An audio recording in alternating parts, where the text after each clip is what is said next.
So I was invited to talk about relationships after baby. And as the pandemic is probably at the forefront of everybody's mind, that's sort of where my headspace was as I was thinking about what I wanted to talk to you all about today. I'm a person who enjoys using a lot of humor, and so hopefully you guys will get my humor and not be completely offended, because that would not be my intention.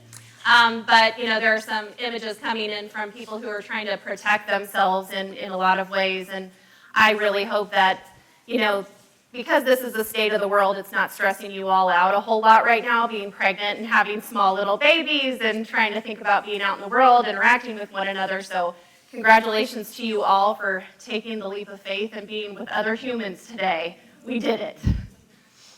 So I just thought I'd share a couple of the funnies that are out there on the internet right now, because certainly the stresses of our daily modern lives, our frenetic lives, are impacting all of us, and that certainly seems to be at even a higher level of intensity when you have a newborn baby or when you're pregnant. So we're surviving World War III threats, a worldwide killer virus outbreak, climate change, bushfires, Yummy by Justin Bieber, and volcanic eruptions. And we just begin that again every new month, it seems. So, outside of funny memes on the internet, I hope that all of you are looking for ways to reduce those kinds of influences and intrusions upon your life. We're going to talk about some strategies today specifically for your relationship during pregnancy and after you have baby. So I wanted to talk a little bit of, first of all, just thank you all for being here. I know it's not always easy to make time and space in your lives for coming to an event at all. And certainly it's not always easy to come to an educational event when you could do something else on a beautiful Saturday. So I'm really happy to have you all here in the room with me, and I hope that I give you something that you can take away that helps. So as far as partners, often the concerns are, we haven't had sex in months and she doesn't seem bothered about this. Whereas for mamas, it's sex, hell, eye contact would be nice. Doing the dishes would be even better. I'm not sure he even sees me. And also, I have no sex drive, and will I ever get it back again? Because I really miss that, and I would like to have that back again. Also, partners may feel tired of rejection, feeling like they're putting themselves out there, but they're getting shut down, or vice versa. Mamas often feel like that too. And just feeling like there are just so many things to do so fast, and also that you're not getting anything done. I hear a lot of, I feel so unproductive. When I have this baby, it's like, I'll nurse the baby and change the baby and put the baby down, and the baby sleeps for 30 minutes, and I'm finally getting ready to do a thing, and then the baby starts crying. And then I go into this sort of cycle with my day, and at the end of the day, when my partner gets home, what did you do all day? I can't even answer that question. One of the things that often partners feel is that they're not allowed to have needs. And that's very difficult, especially when you feel like your time and attention with your partner has been sort of put to the side because of the new focus on a baby. But also, moms can often feel like they're not allowed to have needs because their primary purpose is to take care of baby, which can be very difficult to find time for self-care and just self-nurturance. So I want to sort of debunk the stigma of self-care in this room today by, expanding the definition of what self-care looks like to things like going to the bathroom when you need to, getting a drink of water when you're thirsty, eating something when you're hungry. That is all self-care. But those are often things that we feel we don't have time for when we have a new baby. So one of the things that often I hear in sessions, so I should probably say I work at Willow Birth Center as a behavioral health provider. I work with pregnant and postpartum women and also their partners.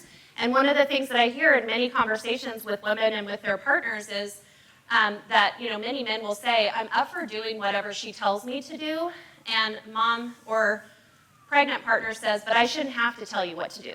So that resentment sort of clashes and builds from that moment, and neither are really sure where to go from here. So we're going to talk a little bit about that. But I just like to say, look around the room, because there is a room full of people here who are having the same kinds of arguments and frustrations and challenges and questions that you all have. So I'm calling this a We Too movement. Can we all just use that hashtag for the rest of the day, and then we'll, create a trend. We'll be trending on Twitter. It'll be amazing. So there's a great book called The Fourth Trimester, and I have it with me here today in case anybody would like to check it out on the way out of the session today. And the author is a doula and just a really incredible person. She's got a lot of experience in the world of pregnancy and postpartum. And she said, and I think this is absolutely true, most people who read this are like, yes, common sense, absolutely. Our society would be a different place if there were as much attention given to post-birth transition as there is to the birth itself. I venture to say that fewer women would be depressed, more couples would survive the first year, and I venture to say and beyond, and babies would be calmer. And I think that's probably why you're all here today.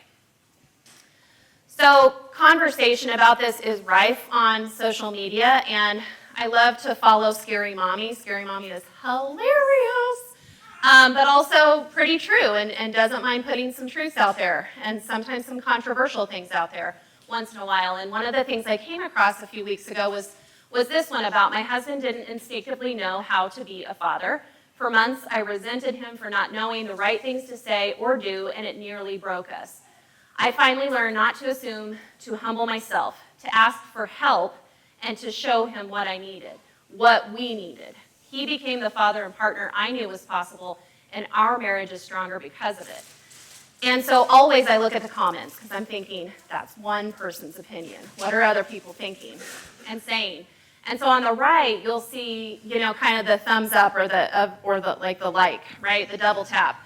Yes, for me, that was the same. Moms don't always know how to be moms. We are in this together. We're learning together. And then on the left, you kind of see some people saying, yes, but I feel like I'm doing more learning than my partner is, and I wish I saw more of that self-initiative to learn how to be a caretaker, to not lean on me, to not expect me to teach him that, and to understand that I don't necessarily have the energy or the patience to be the teacher too, that there are resources out there I'm tapping into that I wish he were tapping into as well. And I hear that from a lot of couples that come in. There are books. I'm reading this book. I can't get my husband or my partner to read this book. Or there's this podcast I've been listening to, but he's not interested. He doesn't want to listen to it with me.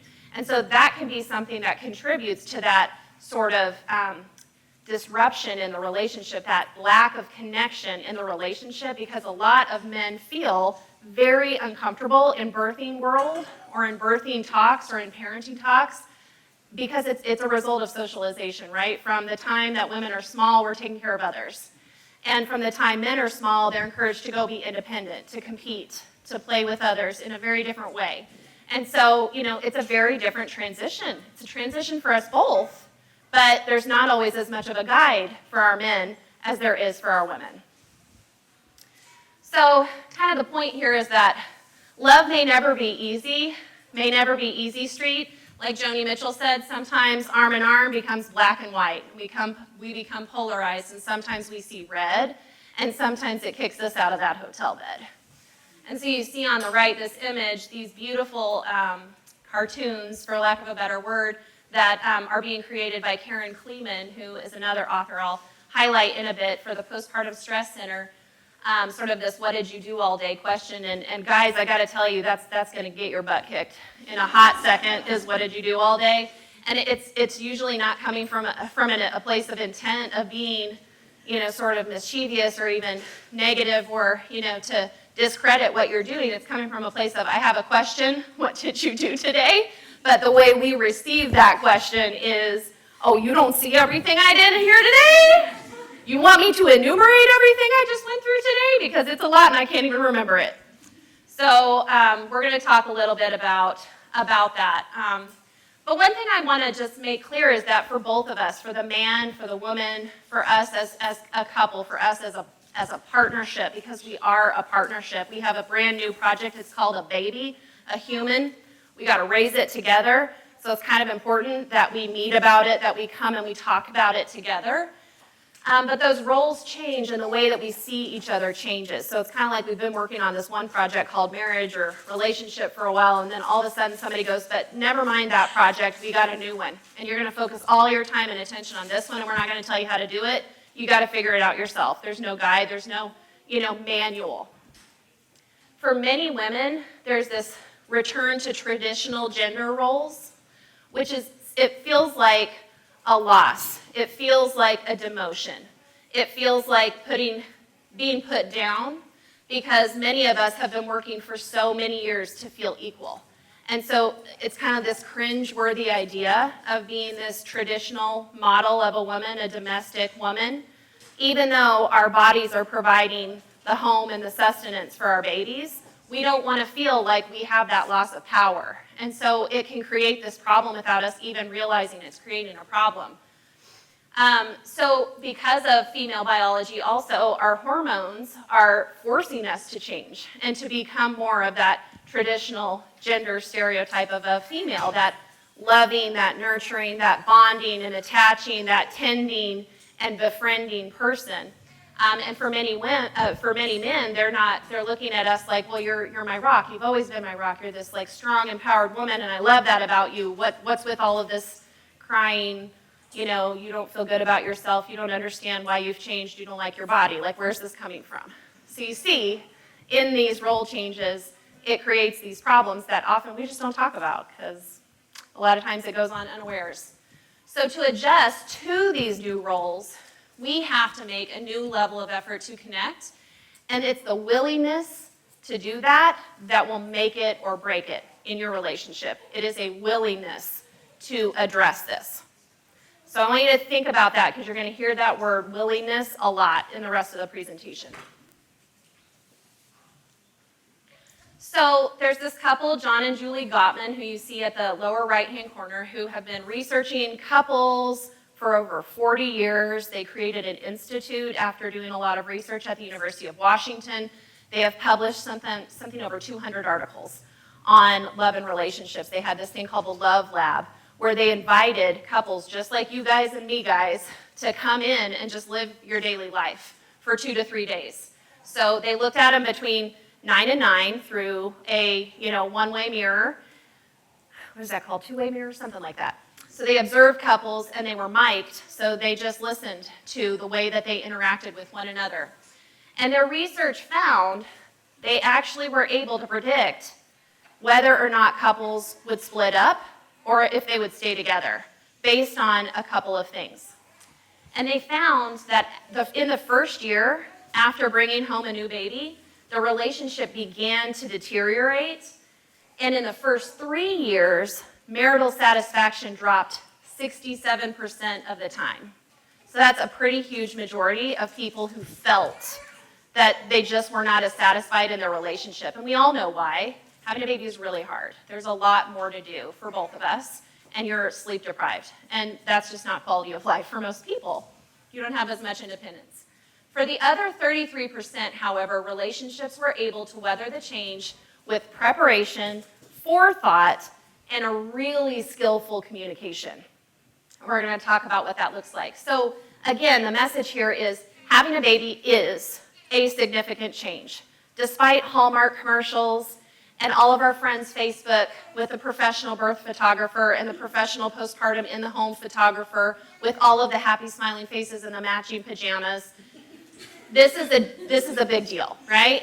And we need to look at our expectations of ourselves. We need to ask ourselves, what are the expectations we have about our partner? Have I ever communicated that? Has that ever even been a communication we've had together? Will it be? When will it be? We better do it before the baby comes.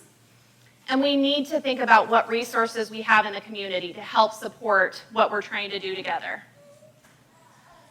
So Rumi said, you think because you understand one, you understand two, because one and one make two. But you also have to understand and.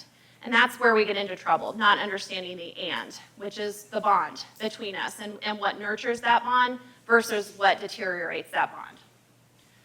So for pregnant people in the room, I would highly recommend taking advantage of creation of a postpartum sanctuary plan. And this would involve a certain number of things, which we're going to talk about. But I think the biggest message that I have for all of the pregnant people in the room is that you will need more help than you think. We often tend to be very independent, and we think if I can do it myself, I should. That is a myth. Let's go ahead and myth bust that today. Relying solely on your partner for your postpartum support is not ideal because of what we've been talking about, your partner's also going through a massive transition, and your partner also will need help and support. So let's look at other resources that we have, and fortunately, as you see today, there are many resources here for you, so it's great news.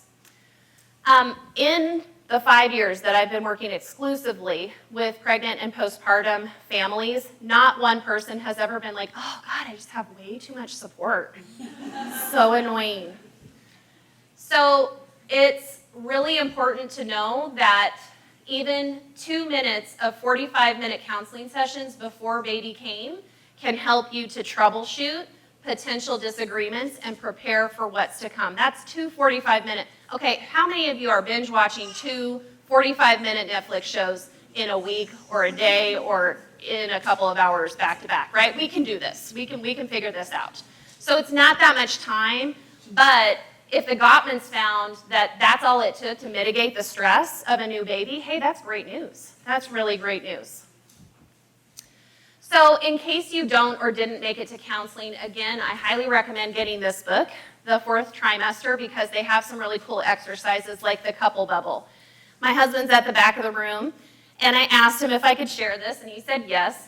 So this is an example in the book of the couple bubble, which is sitting down together, maybe with some written material, and starting to ask each other, after you write down for yourselves the answer to this question, what do I bring to us?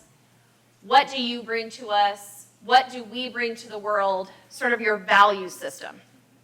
And what do we have for each other? Sort of what is our compass or guiding principle? These are things that not all couples talk about, but it's especially important to be on the same page or at least discuss those values as you are thinking about taking on the new project of a new baby. After 10 minutes, you share your answers, and then you can even sort of draw a Venn diagram and say, here's where we're different, and that's okay. So we're going to add, and that's okay, to the end of most of the sentences, because most people think it's not okay. It is. It's normal.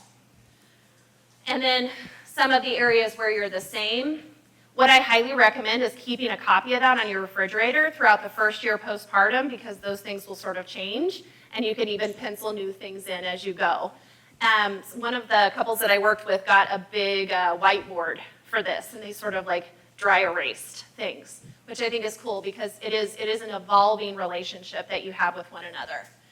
And on the right, you'll see the postpartum relationship plan. And I love this. What is your love language? You guys familiar with the love languages?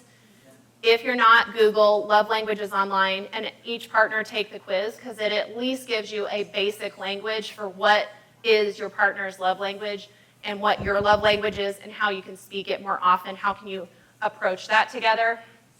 How do you deal with stress? How does your partner deal with stress? How do you recognize the signs of stress in each other, and how do you bring that up? So instead of, wow, you are really freaking out on me right now, and you're really freaking me out, I'm out. Instead, be like, wow, I'm really seeing some of those signs of stress in you that we talked about. Like, how can I help, or how can I support, or maybe we go to counseling again, or maybe you can go to counseling again, or maybe I take the baby this afternoon so that you can take a bath, or something like that. What are you committing to once you have a baby? So maybe it is, and we'll talk about this in a bit, 5 minutes a day of just you guys connecting. 5 minutes. I know that sounds like this much for people who haven't had a baby yet, but once you have a baby, 5 minutes is like 10 hours, maybe a whole week. So just finding that time and saying, this is when we're going to do it, and we're not going to let Netflix or that online game or my phone or whatever get in the way with it. We're actually just going to commit to that to keep our connection fresh. So great activities. The thing I wanted to share with you, one, was that my husband and I had a different kind of bubble. It was, hey, I need to take a shower. I'm going to take a 2-second shower. A 2-second shower was our invention after we had a baby, because I was like, and he's like, just a 2-second shower. And I'm like, it better be 2 seconds, buddy, because I'm handing this baby over in 3. And so sometimes we would be like, let's get in the shower together, and we have this baby, and we're all sort of showering, and he made up the language, let's just stay in this bubble. Because there's no phones, there's nobody else, it's just the 3 of us, or even just the 2 of us, and we have this warm, like, reassuring place where we're just looking at each other, and we're like, okay, we can do this. So it's kind of nice. And one of the other things that we found over the years that was really helpful to us was marriage counseling. So we found a great psychologist. She was referred by a friend of ours. We got this appointment and we got the babysitter and we went together and we thought we were doing really great. And we went and we had our first appointment. And I'm not going to lie, she was real mean. She was real mean. And it felt pretty judgy. And we went home, and my husband and I probably had not had a high-quality conversation since our son was born, maybe 4 or 5 years ago. And I said, nonchalantly, as I'm unloading the dishwasher, so what'd you think of that woman? And he said, I didn't really like her that much. I kind of felt like she was attacking you. And I went, oh, so did I. And all of a sudden, we were on the same page. And for the first time, it felt like, okay, we do have shared things. We do think the same sometimes, even though everything feels like we don't right now. So I always like to say, sometimes counseling is the one thing that gets you guys to be allies again, even if it's against the therapist. So these are some real risk factors: history of child trauma, history of depression, anxiety, OCD, family history of depression, anxiety, especially bipolar, history of alcohol, drug abuse or dependence, including porn dependence, job change or dissatisfaction, financial pressures, insomnia, if you already have some just difficulties communicating or seeing eye to eye in your relationship, ambivalence about your role as a mother or father, if you lack social support. So my husband and I, we had all of these things. So, don't feel like if you're checking all of those boxes too, you're alone, you're not. And impaired relationships with your own parents, that's also a lack of social support that can really impact you. Get some counseling. Even just say, okay, we're going to do 2 45-minute sessions before we bring the baby home just to try to prep for that baby. Also, we want to make sure that dads know what signs of depression are because they do look different. We also want you to know that 1 in 10 dads in the general population report signs of postpartum depression. So even if their partner doesn't have postpartum depression and anxiety, they might have some depression, some anxiety. And if your partner, if the mother does have depression, anxiety, your risk jumps up to about 1 in 2. So think about that and don't be afraid to do something about that. The sooner you get help, the sooner you all get better and back on the track. The longer you wait, the more the hurt happens and the more the family suffers. So if you can't find a way to do it for yourself, do it for your child. So symptoms of postpartum depression in dads, also postpartum anxiety, tends to look more irritable, frustrated, or short-tempered, distracted, having a hard time focusing on work. A lot of times sleep deprivation fits into this because sleep deprivation for dads is also very real. Feeling anxious or overwhelmed, being dissatisfied with marriage or job. We spend most of our time at work. So if we're unhappy at work, our quality of life is really, really not okay. Feeling rejected by others and being really critical of yourself. Just having that negative, critical voice kind of play on auto in the back of your mind. Being angry or feeling like you're overreacting and you can see yourself almost like out-of-body experience in the moment, being angry and snapping, and you're like, why am I doing that? Stop! But your anger just sort of takes over and speaks for itself. Drinking more, using porn more, using marijuana more, using drugs more, or using drugs for the first time, like you're in college again and you haven't done that in years. All signs of stress and all signs of a coping mechanism that is not an adaptive one and won't be helpful. Feeling exhausted and pressured to keep it all together, and just feeling like you're failing your spouse. I think that's a big one. Just feeling like I don't want to disappoint you, and I feel like I'm disappointing you all of the time.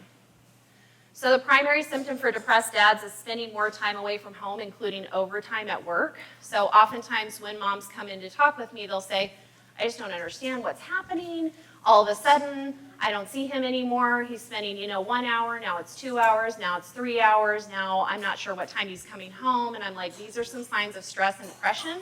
We should probably talk about this and get him some help. So what won't help in a situation where you and your partner may be feeling depressed, anxious, is denial. I can't tell you how many times moms have said, I keep telling him I'm concerned that I think he might be depressed. And he's like, no, I'm not depressed. It's fine. I'll just, go get a beer with my friends. okay, that's probably not going to work, so let's think about some other things we can do. Workaholic behavior, assuming, and men are taught, like, don't show signs of weakness, you know, be a bro, like, don't tell people there's something wrong. And so a lot of times society is anti-reinforcing for asking for help. But we see a lot of more drinking, more drugging, more workaholic, more porn, and that social withdrawal, which just adds to the isolation, and it becomes really hard for them to figure out how I'm going to come back. Getting help is very hard. Again, there are all kinds of myths that I have listed under here that society tells men and that men tell one another, and sometimes we tell men or that we think are true that we need to bust up. And so it's important to tell someone that you trust that you're not okay, someone who isn't going to be like, oh, you're fine, bro, just like, let's go have some beers, it'll be fine. Get a referral for a therapist who does understand postpartum mood and anxiety disorders. Women's Health Innovations is right out here. They work with a lot of moms and dads. Terra's Place is another place that does. There are resources here in the community. And work on your relationship, you know, and think about getting a physical. There are a lot of hormone changes that also happen with men that are important to be aware of, and sometimes blood sugar, sometimes hypertension, sleep deprivation, all of those sort of combined. Diabetes tends to get worse, or blood sugar tends to get worse during this time, so it's just something that you want to monitor. You see up there in the corner The Postpartum Husband. I feel like this is a great book. Look how short it is, you guys. Aww. And here's another great thing. Here's how the pages are. You can read that on the toilet. This is one we're going to let you read on the toilet. We're not going to turn the Wi-Fi off after 10 minutes of the toilet. Okay, so another great book is right here, The Relationship Cure. This is written by the Gottmans. And so the thing I love about it is that they give really practical solutions. Their 5 steps include, number 1 is the BIDS. We're going to talk about that a whole lot. Also brain science, so things that your brain may be telling you or things that you've learned and encoded.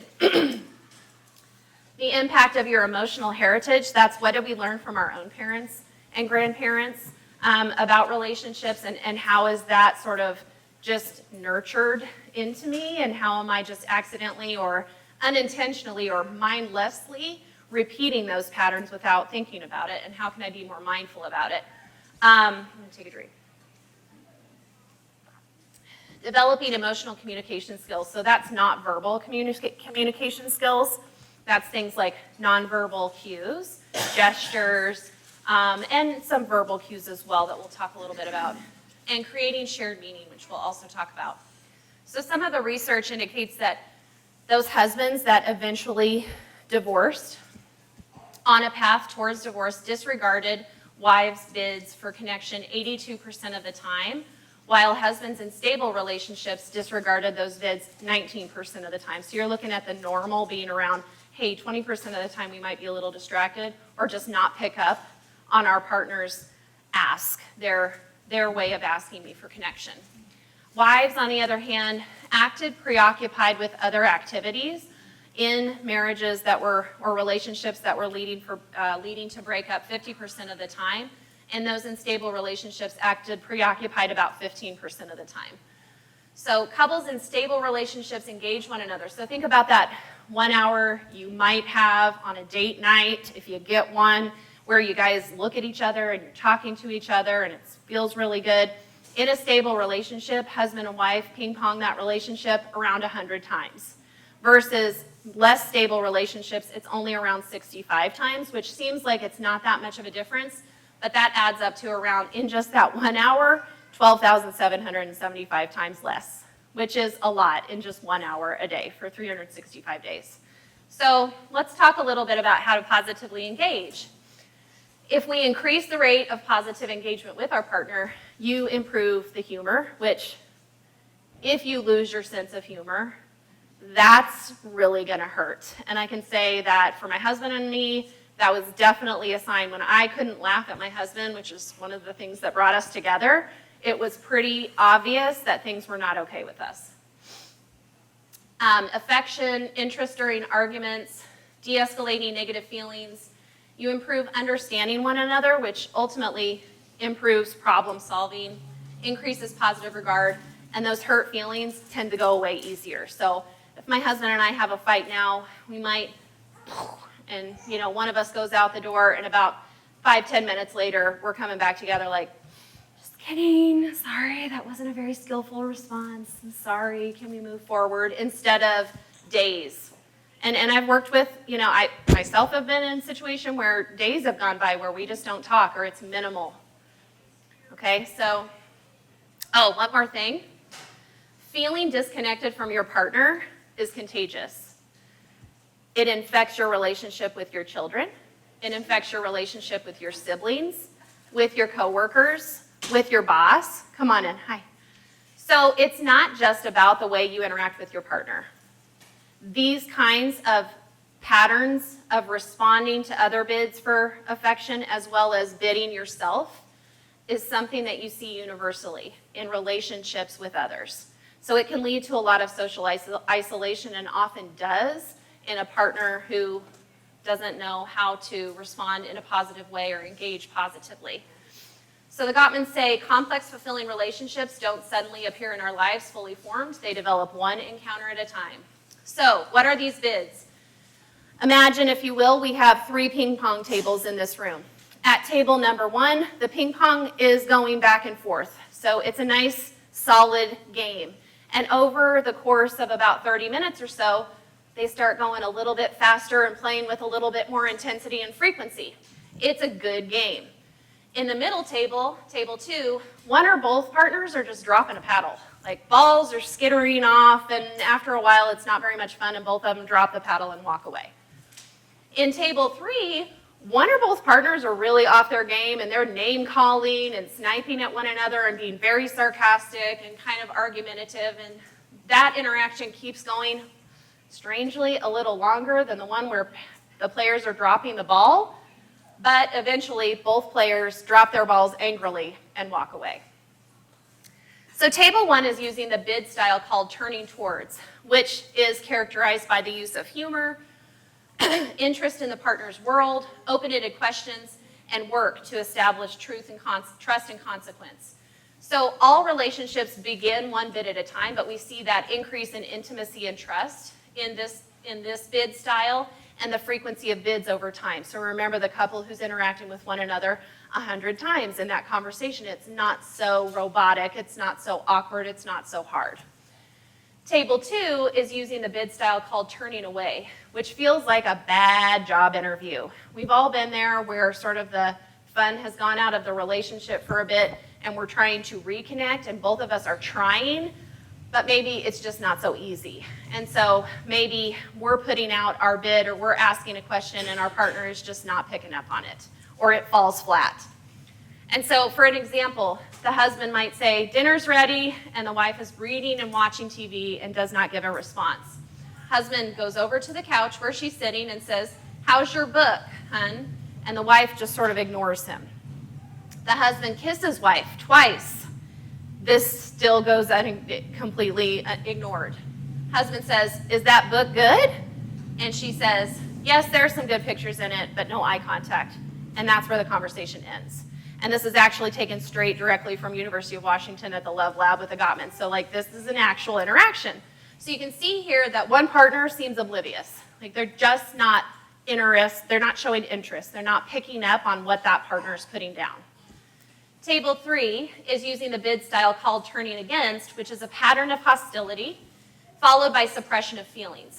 The pattern usually leads to divorce among couples. Think salty, belligerent, argumentative, sarcastic, or even ridicule. And so the wife might say, could you please put down the paper so we can talk? The husband sort of sneers, and what are we going to talk about? She says, well, we were thinking of buying a new TV. We could talk about that. Well, what do you know about TVs? And the wife just goes silent. So you can see how he kind of shut her down, right? She was trying, she was making those attempts, but you could even see the awkwardness and the uncertainty with which she is trying to reach out to him, and he's shutting it down with that sarcasm and ridicule. So there are many theories about communication style. Like, here's one in the middle from another book called The Power of Two. But if you look at things like the attitude towards differences, the collaborative style, differences are treated respectfully, appreciated, and enjoyed. So what kind of Gottman bid is that? Turning towards, right? And then what about differences are divisive, leading to argument? Turning away. And then the third one, differences produce disengagement, less discussion of them evoke conflict. That one actually is turning away. This one right here, leading to argument, turning against. And the difference is we're trying to avoid conflict, so we turn away. And here we are turning against because we are going for that argument. So if you see up here in this little slide here, this is from the Relationship Cure book. So an example for a connection. And again, our relationship style is contagious. So from a child, Mom, I'm bored. Turning toward response might look like, I don't like being bored either. Let's brainstorm some things you can do. So I'm picking up on what you're putting down and I'm responding with respect and dignity. Turning away responses, and I'm busy. And turning against responses, well, whose fault is that? Only bored people get bored. That was my family motto. So, and again, think about our emotional heritage, right? What did we learn from our families? What do we repeat, even if we may not want to repeat the same outcomes? Unrequited turning is something that we should know about. One person turns towards, it's usually the female in the Gottman research, and the other person turns away or against. And this results in an unhealthy relationship because the person who is trying to do the bidding gets shut down, feels rejected, and ends up stopping the bidding. And so they sort of just go silent. So the person turning towards gives up trying. Even in stable relationships, a bid is only tried again 20% of the time. And in the relationships where this is a common habitual pattern, it is hardly ever tried again. So you just stop trying that or anything else. There's more unhappiness in these couples than in turning away couples because the partner loses confidence and enthusiasm. There's only so much attempt that we can give, especially when we have a baby to care for, right? So sometimes we give fuzzy bids because being open and honest and asking for something that we want or need can be very emotionally vulnerable. And we need a lot of trust to do that. And some of us need more trust than others. Children often misbehave as a way to bid for communication or attention. And sometimes we miss that entirely because we're thinking, why are you misbehaving? This is annoying. I have to discipline you, right? And in other families, children of alcoholics or abuse learn that their needs come last. They're at the end of the family need list. And so what they learn is that you're not entitled to ask for attention. You're not entitled to get your needs met. And so they tend to hold those in to themselves. And the trouble with that is that in partners where this happens, the person who's holding it in holds it in for a long time until they can no longer hold it in and then explode. And then it's a laundry list of everything you've done wrong in the past year that I've never told you about and you should have known about, but I've never told you about it and never given any indication that this was a problem until now. And the partner's like, I gotta get out of here. I'm gonna walk out because I don't even know what to do with all that. And that just confirms the holding in behavior. Because see, I tried to tell you, and what did you do with it? You just left.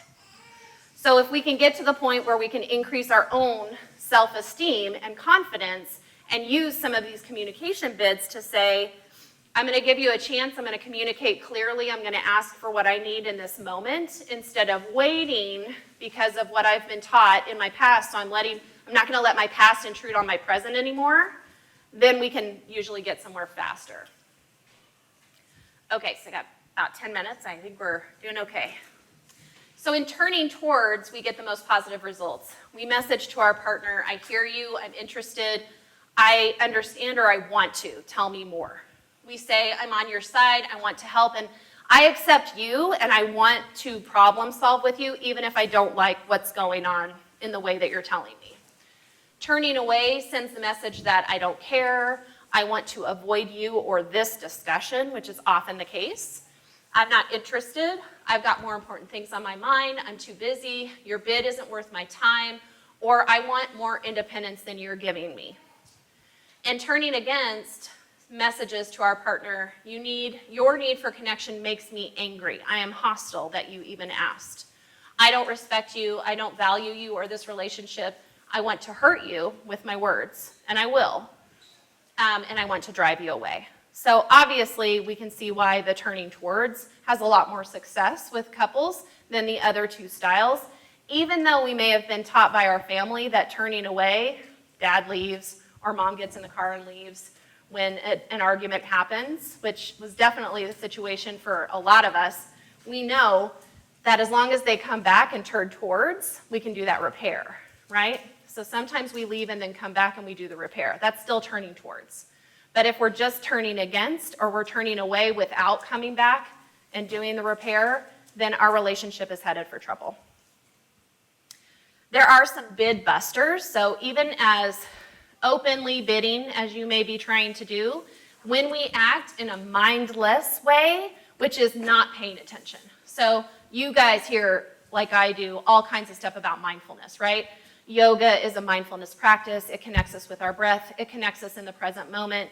It can connect us with our body if we've been too up in our brains or sort of out here in the stratosphere. And when that happens, we're paying more attention to other people. So one of the greatest gifts that my husband and I got from couples counseling was the therapist said, do you watch each other? And we were like, what do you mean? Like in the bathroom? Like weird? Like stalkers? No. Do you look at each other when you come in and out of the room? Are you looking at each other? Are you making eye contact? Are you noticing? Are you observing what his or her body language looks like? What does the facial expression look like? Do they seem stressed? Are they kind of, walking around like this? What does it look like? And we were like, that sounds really hard, but we'll try. So when you start to pay attention, which is mindfulness, you start to notice those things again, and that is an emotional communication skill, and it does take practice. In our mindless, frenetic world, it is very, very easy to focus everything, especially hormonally, when your body is being told to focus everything on the baby. It can be very, very easy and fast to get completely disconnected from your partner. Giving a harsh startup, so that's when you're like, hey, I really hated it that you walked out on me the other day. What was that all about? And also, I want to spend more time with you. Yeah, not your best go. Let's try that again. So let's try with I would really like to spend more time with you. Can we make time together, right? Instead of harmful criticism versus helpful complaints, like, hey, let me enumerate the number of things that you did wrong today or in the past month. Like, you didn't do the dishes when I asked you to, you have not picked up the yard, and the pool is a mess. Well, okay, but did you see the 5 or 50 things that I did do, right? So helpful complaints like, hey, I'd really like the yard to be done. Can I help you with that? Or, when can we attack that together versus you didn't do something. Flooding is when you feel really, really overwhelmed. Many of us go into fight or flight. Men go into fight or flight more often than women. Women, especially those who are in the fourth trimester, go into tend and befriend. So we're hormonally looking to care, nurture, love.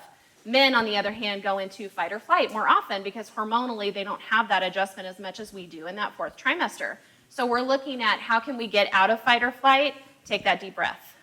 Count to 5, count to 10, try to count in Spanish, try to count in French or German, especially if you don't know French or German.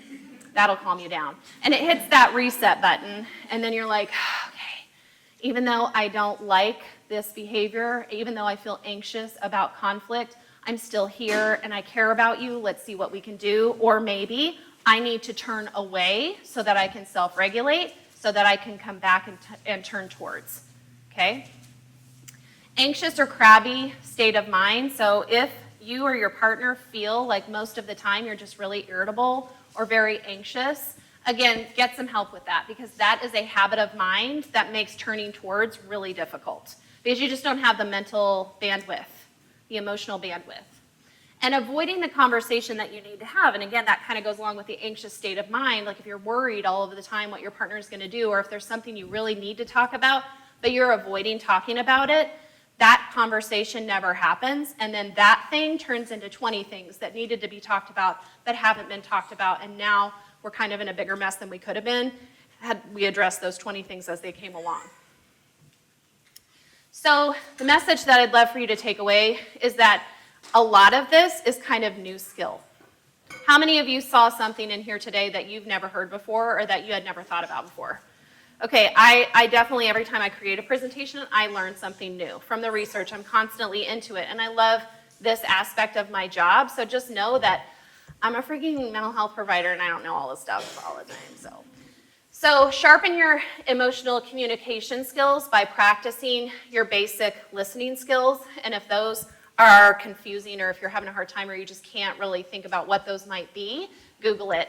Because there's a ton of good YouTube videos out there about basic empathic listening skills.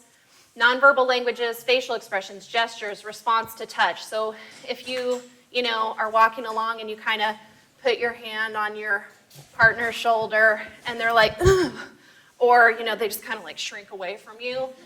What's going on? Are you okay? Are you feeling touched out today? Like, let's not take offense to that. A lot of partners are immediately like, oh, I can't even touch you. And yeah, that might be true for today, but also what's going on? How can I connect, right? That might be a bid for connection, and if we get angry, that's turning against. So decoding those verbal cues like tone of voice, if you ask kind of a simple question and you get a snappy response, I hear some stress in your voice today, instead of, oh, fine, and we're huffy at each other and whatever. So again, try to decode, instead of turning against, try to see if you can make sense. Descriptive words. Have you ever had a person in your life who's using kind of catastrophic words like, this is terrible, oh my God, it's so awful, I am so traumatized in this moment, and you're like, so they didn't have your type of coffee at the grocery store, but you're real traumatized. I'm having a hard, what is going on? So again, try to make sense and try to decode. When it seems like you're on opposite poles, discover those shared values. So it may be that you feel very different about something important to you. Like it could be religion. So if you're on the opposite page about how to raise the baby in a certain way, like, well, I was raised like this and this is just the way I'm going to be parenting. And you're like, wow, that is totally opposite from the value that I want to impart upon my child. Look for what you share, because there's usually something in there that you both share. Like you both want your child to grow up as a responsible human citizen. And so maybe if you can focus on that, you can either say, well, I really agree with you there. I'm just not sure how we can get on the same page or agree about the way to address discipline in this way. So you find a shared meaning because it's a value that you both share that brought you together as a couple, and maybe it's just something that you work through. I put the aloe plant there because I'm pretty proud of how I learned to grow aloe. They were all dead. They go into they shrivel all up, and then you just move them into a better place, and they come alive, and they grow this stalk, and they flower for you, and it's kind of like your kids when they stay alive after a full year of you parenting them. So I wanted to just kind of say a few long-term outcomes, and I'll focus on the turning towards people. The good news is that it leads to your health. Ultimately, you enjoy better health, higher resistance to disease and infection, stronger immune functioning, pandemic scary people, and you recover from illness more quickly. And these findings are actually independent of what you eat or drinking or exercise and smoking behavior. So just the way we interact with other human beings, especially those who are most important to us, is one of the biggest keys to our health. So that's pretty cool, right? So final message here, test the water first to see if the climate is right before you climb deeper. If it's been a little bit of a struggle lately, maybe you start with just that eye contact. Just observe. Just observe. And then maybe some light conversation. Hey, how's it been at work lately? I know that big project was coming and maybe you're stressed about that. So we do a little bit of small talk. And then maybe we make a joke or two, see how it lands. And then we move to friendly gossip, some affection, support, problem solving, connection around heartfelt subjects. Again, you do this with a new coworker, wouldn't you, right? You just make eye contact. Hey, you, I just met you. How you doing? We could be friends, I think. And then you move down the ladder. So sometimes you got to start from that top step again in your relationship after baby, because it just gets hard. So the 4th trimester book has some great messages and activities like the Full Connect, which is a wonderful way to just sit together and reconnect. And you can use this in your 3 to 5 minutes a day. So I would like to, as your doctor, give you a prescription of the Full Connect activity. And that's it. You can go pandemic-proof your relationship now.